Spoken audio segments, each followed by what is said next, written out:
Bienvenidos a Perspectives en Business. Soy Juan Carlos Giraldo, saludándolos desde Boston, Estados Unidos. En la actualidad, es sabido que las métricas ESG, Environmental, Social and Governance, juegan un papel crucial en las organizaciones. Asimismo, ha surgido una tendencia que sugiere que se debería incluir a estos acrónimos la letra D de democracia. Marcos Buscaglia es un economista argentino experto en mercados emergentes y una voz autorizada sobre la relación entre la democracia y los mercados, que sostiene que los criterios ESG actuales han incorporado estándares ambientales y sociales a las decisiones de inversión, pero su enfoque de la democracia necesita ser refinado. En este episodio, conversamos con Marcos Buscaglia acerca de este tema y también abordamos y discutimos partes de su reciente libro Beyond the ESG Portfolio: How Wall Street Can Help Democracies Survive. Más allá de la cartera ESG, cómo Wall Street puede ayudar a las democracias a sobrevivir.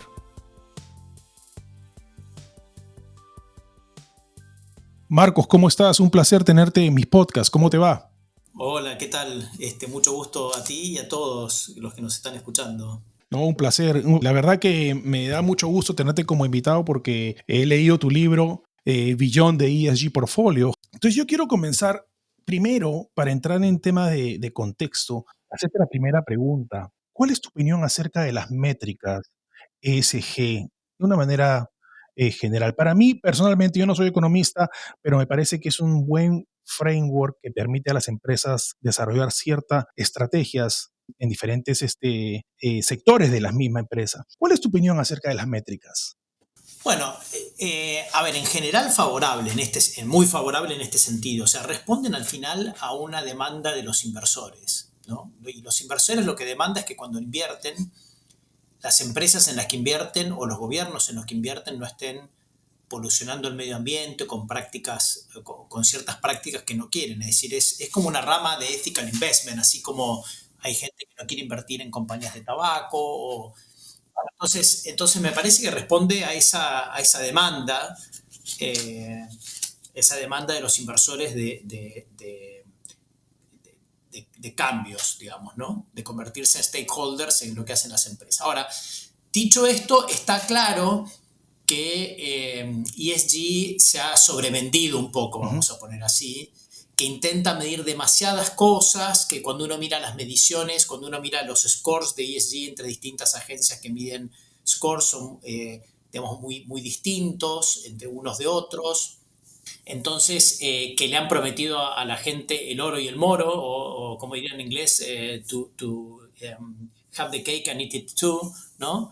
Entonces creo que eso está generando algo de backlash y yo creo que tiene mucha razonabilidad ese backlash, pero no creo que ESG vaya a morir. Me parece que se va a transformar, me parece que va a sufrir cambios obedeciendo a estos requerimientos. Por ejemplo, The Economist, en un issue especial sobre ESG que publicó, creo que fue el año pasado o el anteaño, me pareció muy interesante. Ellos decían, bueno, quizás hay que reducirlo más a la parte del I, ¿no? Porque al final la parte de governance, si el governance está mal, al final los retornos de la empresa van a ser malos, con lo cual los inversores ya lo tienen en cuenta.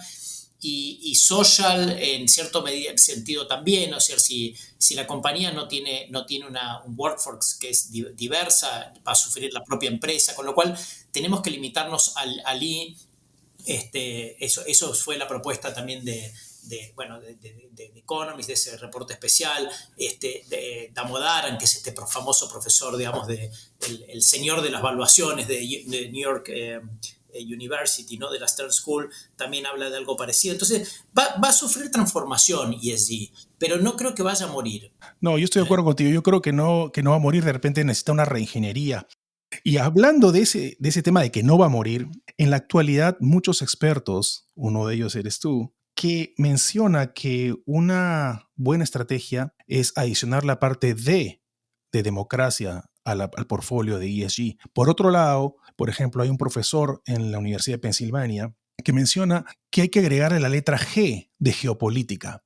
Y yo estoy completamente de acuerdo que tanto la democracia como la geopolítica, o lo que sucede ahorita, estamos viviendo en un mundo muy volátil, están relacionadas a las métricas ESG. ¿Por qué consideras que hay estas dos tendencias, la que tú propones de democracia y el tema de la geopolítica? Bueno, porque, a ver, yo hago estas preguntas un poco provocadoras, ¿no? Para que la gente entienda ese. Le digo, ¿tú, Juan Carlos, estás a favor de las empresas que polucionan el medio ambiente? Obviamente que no. No, no, bueno, y estás haciendo algo en tu portafolio con eso. O sea, justamente al seguir las métricas ESG, es como que tú estás intentando, digamos, invertir, no invertir tanto o no invertir en empresas que polucionan el medio ambiente. Entonces, ahora te hago la siguiente pregunta.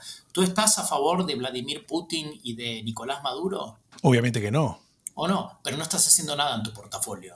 Ajá, ya entiendo. Esa es la diferencia. Ok, ok. En tu portafolio, soy capaz de apostar dinero. Le hago esta apuesta a la mayor parte de la gente, que si chequeo tu portafolio, los está financiando, directa o indirectamente, porque hay que acordarse que a veces uno financia los gobiernos y a veces uno financia empresas que en estos países están muy relacionadas a los gobiernos. ¿Sí? Si uno compra un bono de PDVSA en Venezuela es lo mismo que comprar un bono del Claro. gobierno. Darle plata a O Maduro. Gazprom en Rusia, ¿no? Correcto. Entonces Un bueno, punto. esa es la diferencia. Por eso creo, y creemos varios, y creo que esto es algo que es creciente, pensamos que para responder a las preferencias de los inversores, se hizo algo en la industria financiera para responder a sus preferencias en cuanto al medio ambiente, diversidad, el trabajo, etcétera, pero no se hizo nada para responder a sus preferencias por la democracia. Qué interesante punto, de verdad. La verdad que muy provocativas Sí, sí, sí, esas sí. dos preguntas. Marcos, en el prólogo de tu libro mencionas que este tiene como objetivo para los lectores, ¿verdad? El invertir de manera ética en los mercados emergentes y para todos los que están preocupados por el destino de las democracias en el mundo. ¿Podrías elaborar un poco acerca de este punto que mencionas en tu libro?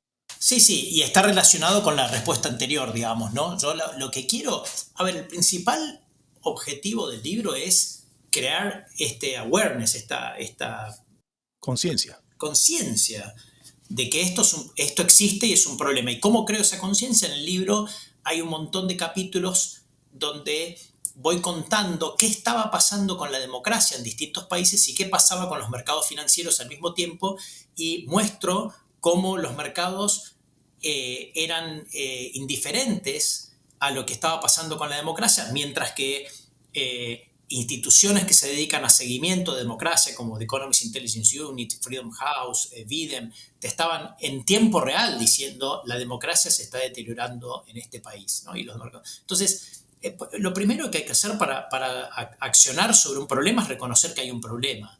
Entonces, el principal objetivo del libro es justamente decir, mira, esto es un problema. Qué interesante. Ahora, Marcos, hablemos un poco de las historias que estabas mencionando y que presentas en tu libro, como el caso de Financiando la Revolución Venezolana, Turquía y Erdogan, y el caso de Orbán en Hungría.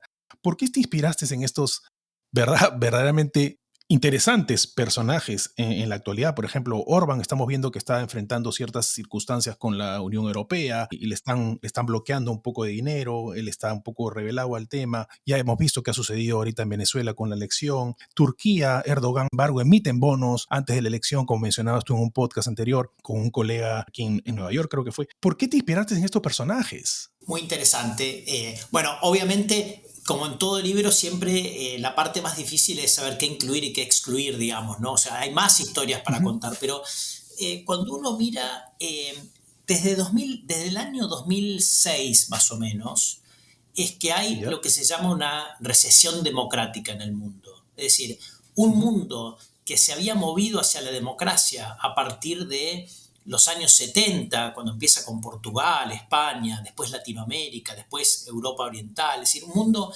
que desde los 70 hasta el 2006, 2005, alrededor de esos años, se mueve hacia la democracia. A partir de 2006 es como que la calidad democrática de muchos países se empieza a deteriorar. Ujú. Entonces, ahora, eh, esa calidad democrática se empieza a deteriorar mucho en algunos países emergentes pivotales, importantes, vamos a llamarle así. Esto Ok. lo dice Larry Diamond, creo, en algún paper o libro, que es uno de estos expertos en democracia. Es decir, hay ciertos países emergentes, pivotales, como Turquía, como Rusia, que es donde se nota mucho esa recesión democrática. Entonces, por eso me dedico a ellos. Segundo, porque estos países, los países emergentes, son países que dependen mucho del capital internacional. Entonces, justamente Sin estamos la duda. relación con Wall Street, y yo digo con Wall Street genéricamente, pero es con el mundo inversor occidental, vamos a poner así, es muy importante. Correcto. Y bueno, y tercero, porque es mi especialidad, digamos, ¿no? O sea, se junta, como en Ah, Argentina mira, decimos, el hambre con las ganas de comer, ¿no? Entonces, bueno, eso básicamente. Pero por eso me interesa mucho estos países, y con algunos los viví yo en forma directa. Yo trabajé en Wall Street mucho tiempo, en bancos de inversión, entonces los ujú, viví en real time, digamos, lo que estaba pasando. Y lo que te digo es, hay casos que son muy interesantes, digamos, de cómo Wall Street o el mercado ignora lo que pasa con la democracia. Y te voy a poner un ejemplo que a mí hay varios ejemplos que a mí me parecen muy, muy interesantes, para describir esta situación.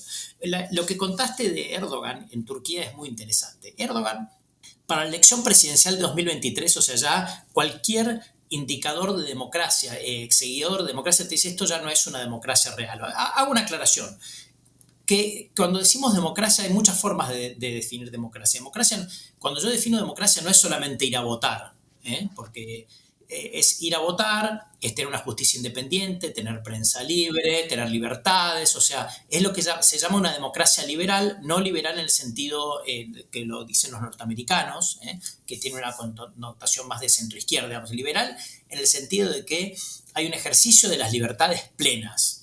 Entonces, eso se ha ido perdiendo. Sí, van a votar en Turquía, pero digamos, hay muchos opositores que están presos, hay muchos periodistas que están presos. Es la segunda cárcel de periodistas del mundo, por ponerte un ejemplo. Entonces, bueno, ¿qué pasa con Erdogan? Erdogan, cuando uno miraba las encuestas de la elección 2013, parecía que iba a perder la elección. Erdogan está en el poder desde inicios de este siglo, ¿no? Más o menos. Parecía que iba a perder la elección, las encuestas dan que iba a perder. ¿Y el gobierno qué hizo? Como hacen todos estos gobiernos, gastan como si no hubiera mañana, ¿no? Como si fuera el último día. Gastan, gastan, gasto público. El mercado, claro. ¿sí? El gobierno de Erdogan, un poco más de un mes de la elección esa, que fue el 14 de mayo de 2023, creo que fue el 6 de abril, coloca un bono verde, el gobierno de Erdogan. Un bono verde, los bonos verdes son buenísimos, ¿no? O sea, bienvenidos, bono verde, es un bono que se supone que va a financiar iniciativas, digamos, que son, que no sé, energía limpia, por ponerte un tema. Se supone. Ahora, la plata es fungible, el dinero es Correcto. fungible. O sea, es muy probable que ese dinero del bono verde colocó 2.500 millones de dólares Erdogan, un mes y algo antes de la elección. Entonces, es probable que ese dinero haya terminado directa o Sí, indirectamente es yendo a financiar su campaña. Porque, bueno, suponte que el dinero ese fue a financiar claro. Un paneles maquillaje solares, ahí. vamos a ver. Bueno, pero igual le liberó dinero en el presupuesto destinado a financiar la campaña. Entonces, y el mercado festejó, primer bono verde cuando uno mira la emisión de bonos verdes de países, un gran porcentaje lo emiten países que no son democráticos. Entonces, bueno, Erdogan terminó ganando la elección esa presidencial, no, claro, fue a segunda vuelta y ganó. Entonces, ¿a qué voy? El mercado por sí no hace estas distinciones. Ahora, hay algo muy importante que tengo que aclarar, que muchas veces este financiamiento a estos autócratas o aspirantes autócratas es como medio involuntario. Por eso yo te decía, es probable que si chequeo tus inversiones esté financiando. O sea, indirectamente, ¿por qué? Esto es importante entenderlo. Porque cuando uno invierte, vamos a hablar no de una manera que uno puede hacer directa vía ETF, sino lo que hace uno, por ejemplo, fondo de pensión. Tú vas a tu fondo de pensión, y tu fondo de pensión, supóngate que tú eres maestro, tu fondo de pensión de maestros contrata gente que le maneja el portafolio, no lo maneja muchas veces directamente. Entonces decís, bueno, una parte de mi portafolio lo tengo que invertir en mercados emergentes por un tema de diversificación. Muy bien, entonces contrata especialistas en mercados emergentes. Ahora, ¿cómo miden si son buenos o no? Bueno, lo miden contra lo que se llama benchmarks, contra índices. Entonces, en el mercado de acciones, el benchmark típico es el Morgan Stanley Stock Index, ¿no? Entonces, Capital Index, que es el MSCI. Y que es Morgan Stanley te hace ese índice que tiene, por ejemplo, un 25% de acciones de China.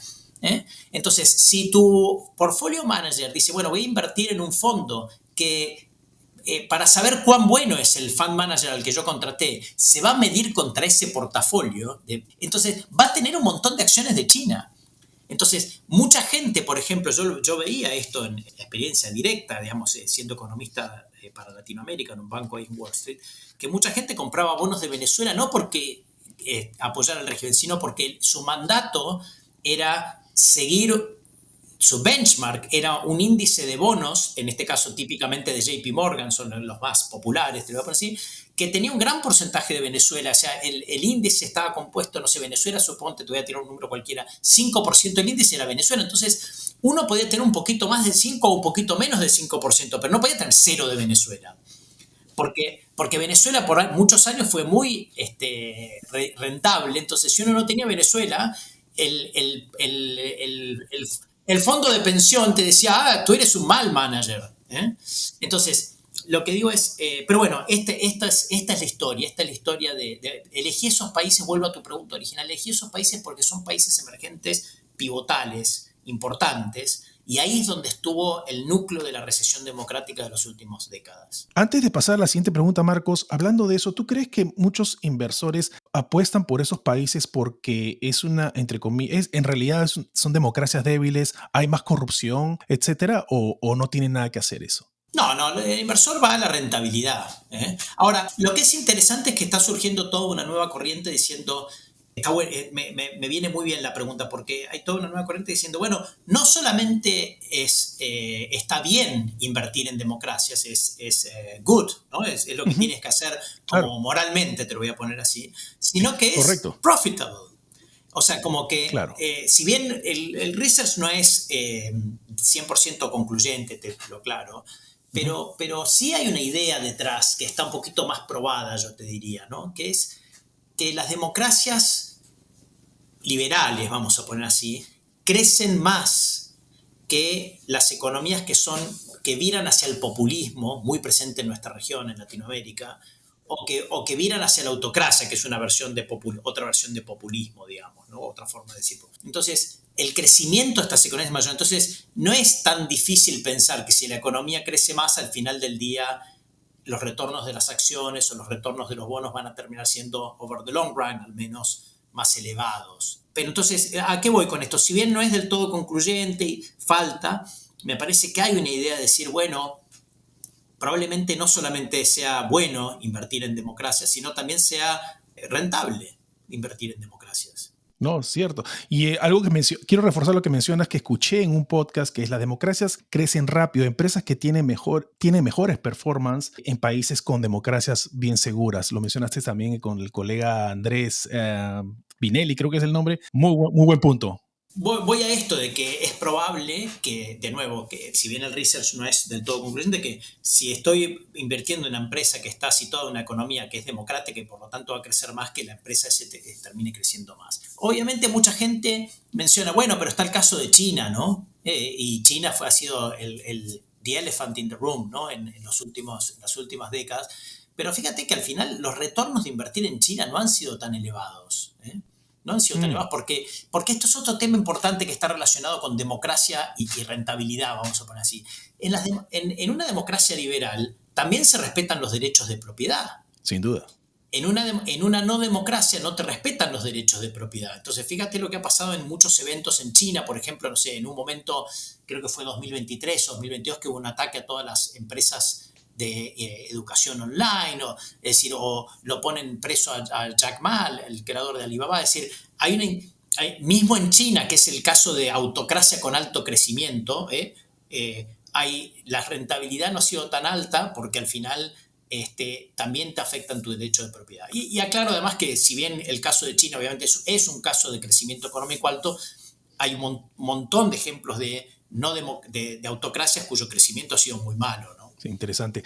Estuviste en Copenhague, en Dinamarca, en Copenhagen Democracy Summit 2024, y había un tópico Investing in Democracy, que me pareció sumamente interesante. Y uno de los speakers, aparte también reforzó mucho esto en LinkedIn, decía que durante los últimos 20 años hemos estado invirtiendo dinero en autocracias y ayudándolas a construir sus economías. Deberíamos hacer lo contrario, lo cual estoy de acuerdo. ¿Cómo hacerlo? ¿Cómo invertir en democracia? ¿Cuál es tu pensamiento? ¿Cuál sería la mejor forma para los expertos que quieren desarrollar sus portafolios, sus carteras? Claro, bueno, es una buena pregunta. Es decir, no es tan fácil, porque es un movimiento incipiente. Este movimiento, yo me siento personalmente empujando esta idea como se sentirían probablemente las personas que estaban haciendo activismo del medio ambiente 30 años atrás. No sé si te acuerdas, 20 años atrás yo no recuerdo que se Correcto. hablaba en la industria tanto de ESG, o sea, bueno, entonces yo me siento como estamos 20 años corridos con esto, o 30, no sé. Entonces, no hay mucho, pero sí hay algunas alternativas. ¿Sí? Hay, por ejemplo, para la gente que quiere invertir en ETFs, no sé si sabes lo que es un ETF, es un vehículo de inversión, es como si fuera un replicador de un conjunto de acciones que uno lo puede comprar con un clic de mouse. Digamos, uno puede comprar, no sé, quiero comprar un ETF que replica el S&P, otro que replica acciones de emerging markets, etc. Empieza a haber ETF que excluyen autocracias, ¿no? O sea, allá hay disponibles algunos, ¿eh? Sí, hay por Ah, lo qué menos bueno. un par, dos o tres relacionados con acciones, entonces eso está creciendo. Hay también, esto ya más destinado a inversiones no individuales, sino institucionales. Hay empresas que siguen estrategias de inversión que excluyen autocracias, ¿eh? Entonces empieza a haber un número creciente, pero convengamos que no va a ser fácil este camino. ¿Por qué? Porque uno piensa, al final las mismas instituciones financieras que uno le pide que haga esos cambios, estas instituciones hacen muchos negocios con esas autocracias, ¿no? Pensemos que muchas de estas autocracias tienen lo que llaman sovereign wealth funds, que son estos fondos de inversión como Abu Dhabi, como Qatar, Arabia Saudita, China, Ujú. que manejan cientos de miles de millones de dólares. ¿Quién le maneja esa plata? Bueno, muchas instituciones financieras del mundo occidental. Entonces no es fácil. Esto va a tener que venir por el pedido de la gente. Y además educación también, educación, tiene que ver con la educación del... Es educación, claro, pero va a venir bottoms up, no top down, me parece. Ah, mira, qué interesante. Tú sabes que yo no voy a mencionar el nombre, pero yo he comprado CDs, ¿verdad? En esta empresa y la empresa a la hora que me presenta la cartera me menciona, es 5% por un año, 5.7, una cosa así, y estos son los bancos. Y inmediatamente vino, pum, un primer banco, un banco chino era. Claro. Y le dije, no, aquí no, Bien. quiero uno Bien, americano. bien, bien. Entonces ¿pero por qué? Porque aprendo de personas como tú, sé lo que pasa en el mundo, entonces eso es algo que el propósito de este podcast es también ayudar a gente a que piense un poco antes de invertir. Estamos llegando a la última pregunta, mi querido Marcos, y hablemos de nuestra querida y complicada y volátil Así Latinoamérica. es. ¿Cuál es tu opinión al respecto de las métricas ESG en Latinoamérica y democracia? Tenemos Milei, tenemos presidente Bukele, ahora Bolivia está ya casi quebrado, Chile que no sabe cuál es el camino, Ecuador que está increíble, es todo lo que se está sucediendo, México que tiene nueva presidente. ¿Cuál es tu opinión al respecto de las métricas ESG? Porque lo que percibo es que ESG en Latinoamérica todavía no entienden lo que es ESG como, como métrica, como framework. ¿Cuál es tu opinión? Bueno, sí, básicamente la región es parte de la recesión democrática del mundo, ¿no? Tú has mencionado varios países, has mencionado Ecuador, Bolivia, Milei, que está en veremos, digamos, por un lado profesa ideas liberales, por otro lado ataca periodistas. Tenemos el caso de México ahora con las reformas judiciales que implementó el presidente saliente Andrés Manuel López Obrador. Son reformas muy perjudiciales para la independencia judicial, para el Instituto Electoral, que ha sido la piedra fundamental de que México deje de ser una democracia de partido único en la década del 90. Es decir, ahí bueno, el caso de Bukele es un caso interesante, porque sí, Wall Street está bastante enamorado de Bukele, y al mismo tiempo uno ve el tema de la violación de derechos humanos, la corrupción. Entonces, yo diría que es una región que está ahí, que es parte de esta recesión democrática. Es una región que está con partidos, con una democracia debilitada, con partidos políticos debilitados. Entonces, sí, me parece que es una región para tener cuidado, pero a Con los muchos inversores, retos. sí, sí, pero que a los inversores te aseguro que no les preocupa. Ah, ¿Eh? no, sin duda. Claro, Lo único que claro, quiere como es te digo, cuánto hoy es. estaba leyendo para preparar este podcast el tema de Bukele, o sea, al mismo tiempo leyendo una nota en el diario La Nación de Argentina sobre el tema de los alegatos de corrupción de que tiene su gobierno y de violación de derechos humanos, y al mismo tiempo una noticia en Bloomberg, ¿no? Donde decía, bueno, los inversores están, los bonos están en su pico histórico porque está por hacer un acuerdo con el fondo, no me acuerdo exactamente qué decía, pero lo que digo es, ves cómo van por dos carriles separados. Marcos, ¿te gustaría adicionar algo a esta conversación? Creo que un tema que me gustaría reforzar es este tema de que hay que pensar que no solamente invertir en democracia es algo bueno, sino que posiblemente sea algo que over the long run, por lo menos en largo plazo, sea rentable y que reduzca los riesgos negativos. Piensen ustedes, voy a poner un ejemplo, Juan, que es muy importante, es lo que pasó con todos los inversores que estaban expuestos a Rusia en el 2022, ¿no? Perdieron hasta la camiseta, ¿no? O sea, había cientos de miles, más de 100 mil millones de dólares de exposición a Rusia, distintos tipos de activos, y la invasión los hizo perder mucho dinero a esos inversores. Y lo mismo pasa, digamos, en general, de nuevo, las democracias no refuerzan los derechos, no solamente atacan las libertades individuales, sino también los derechos de propiedad. Y no crecen más que las democracias, crecen menos en general. Por más que de corto plazo parezca muy atractivo, ¿no? Entonces me parece que es pensar esto, que si bien de nuevo yo no quiero sobrevender el tema como se sobrevendió ESG, porque agrego, digamos, refuerzo, el research no es concluyente, pero sí para pensar, no solamente estaré evitando invertir, hacer algo malo, sino también estaré evitando downside risk sobre mi inversión. Marcos, ¿dónde pueden contactar contigo y adquirir tu libro? Yo ya lo terminé y la verdad que he aprendido mucho, me retó mucho para nuevos conocimientos y la verdad que me gustaría que compartas con la audiencia dónde pueden contactar contigo y comprar tu libro. Bueno, muchas gracias. Tengo una página, ahí tienen todos los contactos y tienen bastante información adicional. Yo voy posteando noticias relacionadas con esto, donde sigo relacionando lo que pasa en los mercados con lo que pasa en la democracia. Se llama marcosbuscaglia.com, es muy simple, marcosbuscaglia.com. Ahí tienen distintas cosas relacionadas al libro, charlas que doy, el podcast esperamos subirlo ahí cuando esté disponible. Y el libro se puede conseguir, por ejemplo, por Amazon o Barnes Noble Online, etc. Los links están también en la página web. Marcos, yo te quería agradecer por tu tiempo. No, gracias a ti, ha sido un placer. Muchas gracias. Soy Juan Carlos Giraldo, saludándolos desde Boston, Estados Unidos. Que tengan todos muy buenos días, tardes y noches. Muchas gracias.